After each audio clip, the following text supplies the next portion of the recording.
Hey everybody, it is Alex Wiseman here. I am your professor for CIE 412, Socio-Cultural Issues in Comparative and International Education, and I'm so glad that you're a part of this course. I'm going to go through a couple of things in these videos. They're going to be about 15 minutes long, and there'll probably be a couple of them. I'm going to discuss the course website, I'm going to look through the course syllabus, and I'm going to give you some just general thoughts about the class and where we're headed. But again, I'd like to start out by saying that I'm super psyched that you're part of the program, that you're part of the class, and I think it's going to be an interesting exploration of socio-cultural issues in CIE. So that's kind of cool. The first thing to note is that we do have a website. It is cie412.wordpress.com. You can just type that into your browser and hit enter, and it automatically comes up. There are a couple of parts to the site that you should probably be aware of. There's obviously an About page here on the home page. And let me point out a couple of things about the course right off the bat. One is it's got a theory component and it's got an empirical component. It's got some exam essay questions, quite frankly, at the halfway mark, so that's your midterm assessment. And then it's got a group, like a whole class project that you'll be working on that's for the second half, and that's how we're going to see how you're doing. The first part of class will be very theory heavy, but we will be always putting it within the context of our real world situation, so it'll present theoretical readings on the social and cultural context of schooling. What I've really tried to do is develop this course so that you got a firm grounding in some of the classical theoretical literature from sociology and from cultural studies, as well as in the second module you got a really good opportunity to look at some empirical, that means data-driven, data-focused, whether qualitative or quantitative, doesn't matter, studies of social and cultural issues in both developed and developing country contexts. And we'll talk more about that when we look at the syllabus. By the end of the class, there are a couple things that I'm hoping you can do. I'm hoping that you will be able to understand some of these key theoretical approaches to sociological and cultural phenomena in education worldwide. So we're going to look at it in some specific situations, as well as look at education more broadly as an institution and how sociological and cultural phenomena are a part of that.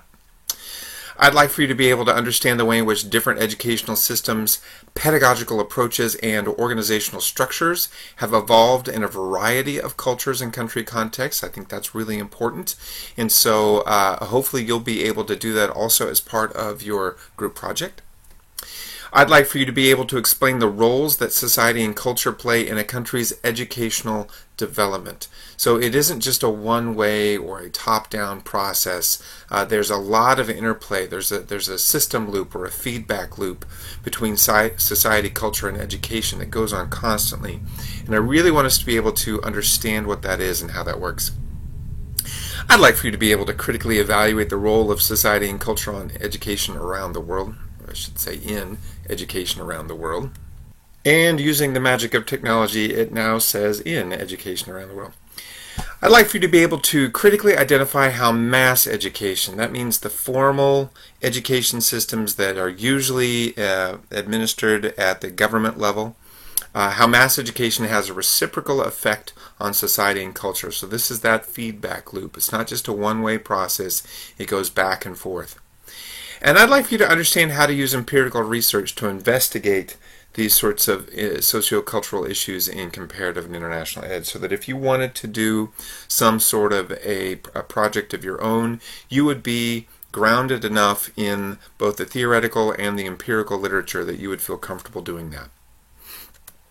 So those are some of our goals. I appreciate you sitting through me talking through them, but I think they're important to understand. So we're really pushing that whole theory to practice idea. We want to go from theory to practice. That's a big deal. It's important to us.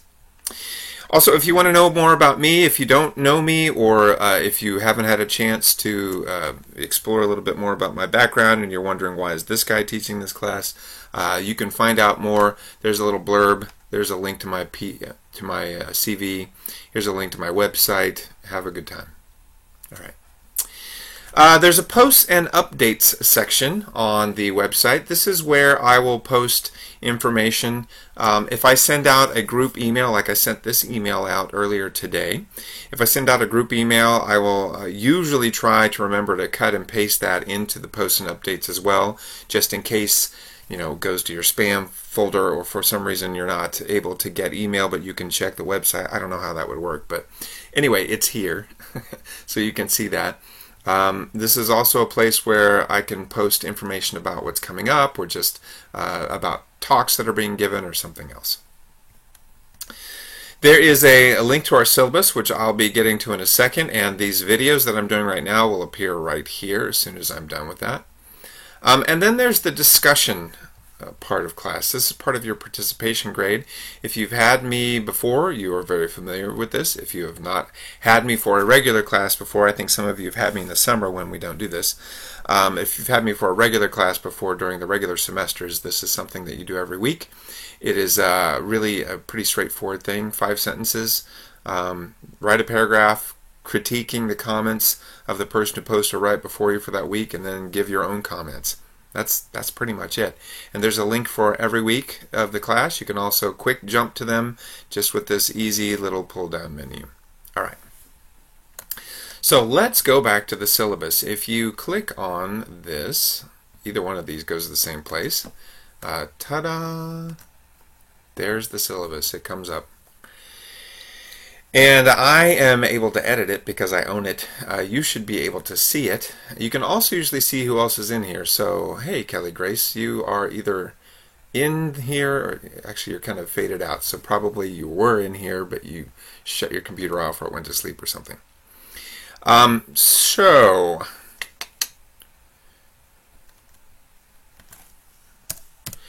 there are the objectives for the class that we already went over. Here are the requirements for the class.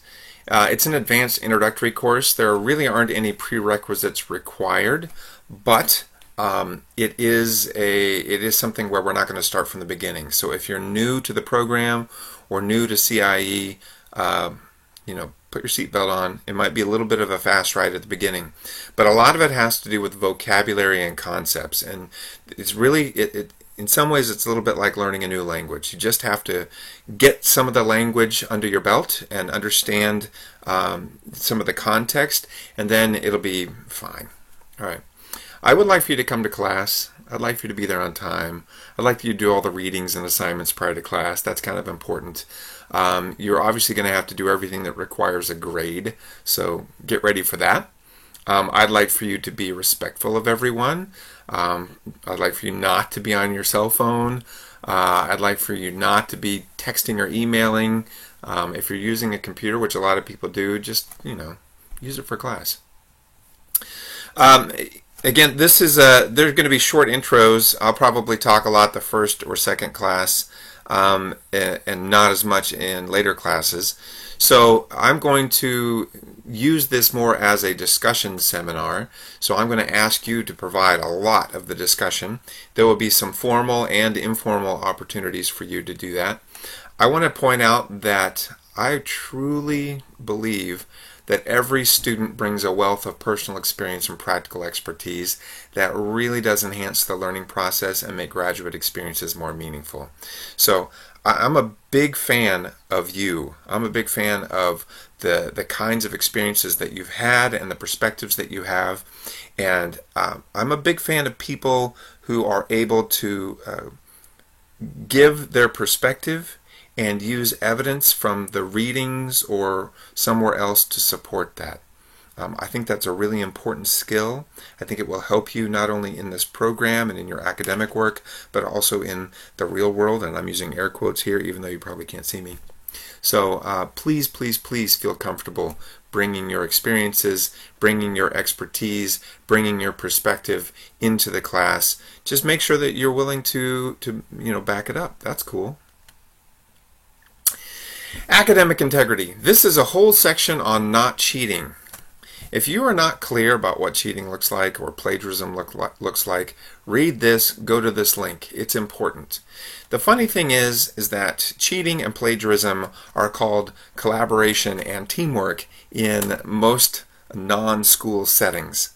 But in school, especially in the West, it is very, very serious to be found cheating or plagiarizing. So just make sure that you know the difference. I would like to point out, and I'm going to make this all one, there we go, that if you have, a disability or some other reason that you may be requesting accommodations, can you please let me and the Office of Academic Support Services know as early as possible, and we will do everything that we can to make sure that you have the accommodations you need. Also, I'd like to point out that we do endorse the principles of our equitable community, which are linked here, and I expect everybody in this class to acknowledge and practice those principles. It's very important. Please read this if you haven't already. It's a quick read. Okay, I'm going to pause there, and we're going to come back and talk about course grading and assignments in the next podcast. Super exciting, I know.